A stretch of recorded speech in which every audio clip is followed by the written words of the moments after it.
नमस्कार दोस्तों, Hindenburg report को निकले 1 महीने से ज़्यादा का समय हो गया है, लेकिन अडानी ग्रुप के ऊपर रोज नए नए आरोप लगते जा रहे हैं।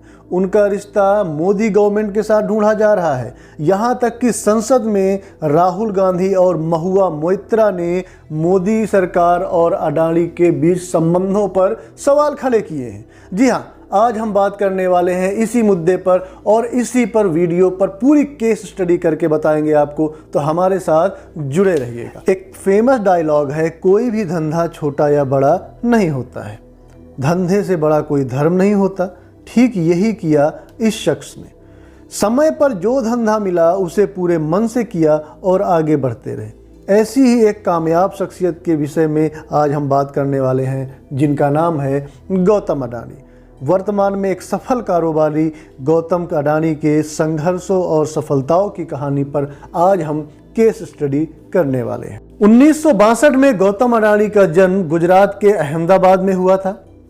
अगर हम उनके परिवार की बात करें तो यह 6 भाई बहन थे। बहुत कम लोगों को पता होगा कि अडानी का परिवार पहले आर्थिक रूप से बहुत कमज़ोर हुआ करता था। हर यूथ की तरह अडानी भी अपने स्कूली पढ़ाई करने के बाद ग्रेजुएशन की पढ़ाई के लिए गुजरात यूनिवर्सिटी में एडमिशन ले लेते हैं। पैसा कमाने के लिए फिर वह शहर छोड़कर मुंबई चले जाते हैं और वहाँ एक डायमंड कंपनी में बड़ी मामूली सी पगार पर नौकरी करने लगते हैं। लेकिन गौतम अडानी का जो दिमाग था वो बिजनेस माइंडेड था और वह मुंबई केवल नौकरी करने के लिए नहीं गए थे, वह गए थे व्यापार करने के लिए और व्यापार को भली भांति समझने के लिए। गौतम अडानी ने महज 20 साल की उम्र में ही हीरे का ब्रोकरेज आउटफिट खोल दिया और कहते हैं कि मेहनत कभी बेकार नहीं जाती। अब अडानी की सफलता की शुरुआत हो चुकी थी। बिजनेस में किस्मत ने भी उनका साथ दिया और अगले ही साल अडानी के आउटलेट का टर्नओवर लाखों में हो गया। एक बार फिर बदलाव की बारी थी। अडानी अपने भाई मनसुख लाल के कहने पर अहमदाबाद की एक प्लास्टिक फैक्ट्री में काम करने लगे और पूरी तरीके से बिजनेस को समझने की कोशिश करने लगे। अडानी ने प्लास्टिक कंपनी में जो कुछ भी ट्रेनिंग ली उसी के आधार पर पहली बार उन्होंने पीवीसी पाइप्स के इंपोर्ट का सफल बिजनेस किया। अडानी ने 1988 में export import company Adani enterprises की स्थापना की। अगर हम आज की बात करें तो गौतम अडानी का कारोबार पूरी दुनिया में कोयला व्यापार, खनन, तेल एवं गैस वितरण, बंदरगाह, एयरपोर्ट और बिजली उत्पादन जैसे क्षेत्रों में फैला हुआ है। इस समय अडानी एक बहुत बड़ी संपत्ति के मालिक हैं। उनके पास देश की सबसे बड़ी एक्सपोर्ट कंपनी है। यह सभी सफलताएं अडानी को पिछले 30 से 35 सालों के बीच में हासिल हुई है। ऐसा भी कहा जाता है कि जिस अडानी ने मारुति 800 से अपना व्यावसायिक सफ़र शुरू किया था, आज उनके पास BMW गाड़ियों का झुंड है, 3 हेलीकॉप्टर हैं और इसके अलावा बीचक्राफ्ट विमान भी हैं। अब बात करते हैं कि अडानी इतना ज़्यादा फेमस क्यों हुए, अडानी इस समय चर्चा पर क्यों है। किसी भी बिजनेसमैन पर आरोप लगना कोई बड़ी बात नहीं होती। इसके पहले भी विजय माल्या, ललित मोदी, नीरव मोदी, मेहुल चोकसी के ऊपर भी ऐसे आरोप लगे हैं और उनकी जांच चल रही है। अभी हाल ही में भारत के सबसे अधिक अमीरों की एक लिस्ट जारी की गई, जिसमें गौतम अडानी को भारत का सबसे अमीर उद्योगपति बताया गया। इसके पहले मुकेश अंबानी थे, जिनको पछाड़कर गौतम अडानी भारत के सबसे अमीर व्यक्तियों की लिस्ट में टॉप पर पहुंच गए। भारत में अमीर बनने के बाद गौतम अडानी की संपत्ति में इजाफा होता है और वह एशिया के सबसे अमीर व्यक्ति बन जाते हैं।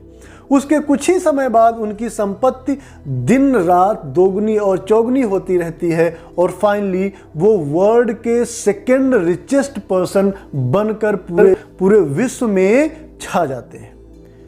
और इसी के बाद खुलासा होता है हिंडनबर्ग रिपोर्ट का। जी हाँ, हम बात करें हिंडनबर्ग रिपोर्ट की तो फिलहाल अडानी ग्रुप पर मौजूदा संकट के पीछे हिंडनबर्ग रिपोर्ट है, जो 25 जनवरी को आई और इसमें अडानी ग्रुप के संबंध में 32,000 शब्दों की एक रिपोर्ट जारी की गई और 88 प्रश्नों को पूछा गया। हिंडनबर्ग एक अमेरिकी रिसर्च फर्म है जो वित्तीय अनियमितताओं की जांच करती है। रिपोर्ट में दावा किया गया कि यह समूह दशकों से शेयरों और अकाउंट में धोखाधड़ी में शामिल है। रिपोर्ट में बताया गया कि पिछले 3 वर्षों में शेयरों की कीमत बढ़ने से गौतम अडानी की संपत्ति 137 अरब डॉलर हो गई और वह दुनिया के दूसरे नंबर के अमीर व्यक्ति बन गए। 30 मार्च 2014 की बात करें तो गौतम अडानी की संपत्ति 5.10 अरब डॉलर थी, जो कि अगले 8 सालों में मतलब 2022 और 23 की बात करें तो इन 8 सालों में 27 गुना से ज़्यादा हो 137 अरब डॉलर पहुंच गई। 2014 में गौतम अडानी वर्ल्ड के 609वें नंबर के अमीर इंसान थे, जो आज दूसरे नंबर पर आ। इस दौरान उनकी 7 कंपनियों के शेयर के दाम 819% तक बढ़ गए हैं। रिपोर्ट में कहा गया है कि अडानी की कई कंपनियां टैक्स हेवन देशों में मौजूद हैं, जिनका इस्तेमाल अलग अलग तरीके से किया जाता है टैक्स बचाने के लिए। रिपोर्ट में यह भी कहा गया कि शेयरों को गिरवी रखकर कर्ज लिया गया है और उनकी कंपनी के ऊपर बहुत बड़ा कर्जा है। मौजूदा क्राइसिस को लेकर दो तरह की थ्योरी पेश की जा रही है। पहली है कि अडानी ग्रुप को टारगेट करने के लिए एक बड़ी साजिश के तहत सब कुछ हो रहा है, और दूसरी थ्योरी ये कह रही है कि अडानी ग्रुप ने अपने साम्राज्य को लेकर जितना बताया उससे कहीं ज़्यादा छुपा रखा है। अब अडानी ग्रुप पर आई रिपोर्ट का झटका सेंसेक्स से लेकर देश की संसद तक पहुंच चुका है। अडानी ग्रुप पर आई हिंडनबर्ग रिपोर्ट ने अडानी ग्रुप को करीब 8 लाख करोड़ का घाटा पहुंचा दिया। उनके शेयर्स के दाम दिन प्रतिदिन घटते रहे और जो शख्सियत विश्व की दूसरे नंबर की अमीर शख्सियत बन चुकी थी, आज वह टॉप 10 से बाहर हो गई। अडानी ग्रुप में निवेश करने वालों को भारी नुकसान उठाना पड़ा। कांग्रेस का इल्ज़ाम है कि गौतम अडानी ने देश का सबसे बड़ा कारपोरेट फ्रॉड किया है। सरल शब्दों में समझें तो कांग्रेस हिंडनबर्ग रिपोर्ट को हथियार बनाकर अडानी और मोदी सरकार पर जबरदस्त वार कर रही है। कांग्रेस नेता रणदीप सुरजेवाला ने बीबीसी के कार्टून को शेयर करते हुए लिखा कि जो 75 सालों में नहीं हुआ वह मोदी सरकार ने कर दिखाया। जिंदगी के साथ भी जिंदगी के बाद भी का वादा निभाने वाली LIC खुद असुरक्षित हो गई, क्योंकि LIC से भी अडानी ग्रुप ने एक अच्छा खासा अमाउंट कर्जे के तौर पर ले रखा है। वैसे अडानी ग्रुप को लेकर के कांग्रेस का बीजेपी के ऊपर हमलावर होना कोई नई बात नहीं है। राहुल गांधी लंबे अरसे से अडानी और अंबानी के बहाने मोदी सरकार को घेरते हुए चले आए हैं। अगर हम बैंकों में निवेश की बात और बैंकों के कर्जे की बात देखें तो अगर हम एक निगाह डालें तो पता चलता है कि PNB ने अडानी ग्रुप को 7,000 करोड़, SBI ने अडानी ग्रुप को करीब 21,000 करोड़ का लोन दे रखा है।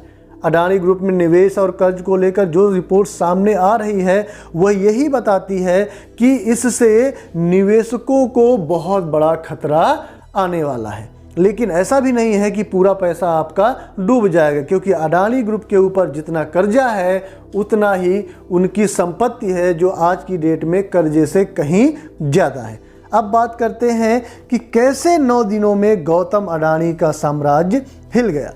9 दिन में दुनिया के दूसरे सबसे अमीर शख्स रह चुके गौतम अडानी टॉप 10 की लिस्ट से बाहर हो गए।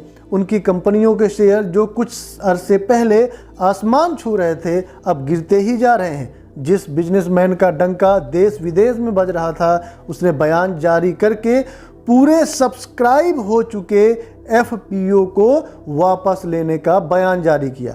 गौतम अडानी पर संकट की कहानी 24 जनवरी से ही शुरू हो गई थी, जब अमेरिका की short seller research firm Hindenburg report ने अडानी पर आरोप लगाए थे।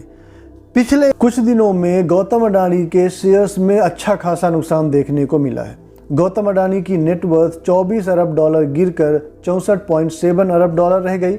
दुनिया के अरबपतियों की लिस्ट में गौतम अडानी दूसरे नंबर से 16वें नंबर पर आ गए। अडानी ग्रुप के 10 में से सभी 9 शेयरों में गिरावट दर्ज की गई। तो इस रिपोर्ट ने गौतम अडानी ग्रुप को एक बहुत ही तगड़ा झटका दिया है, जिससे उभरने में अभी आने वाले टाइम में काफ़ी मेहनत करनी पड़ेगी।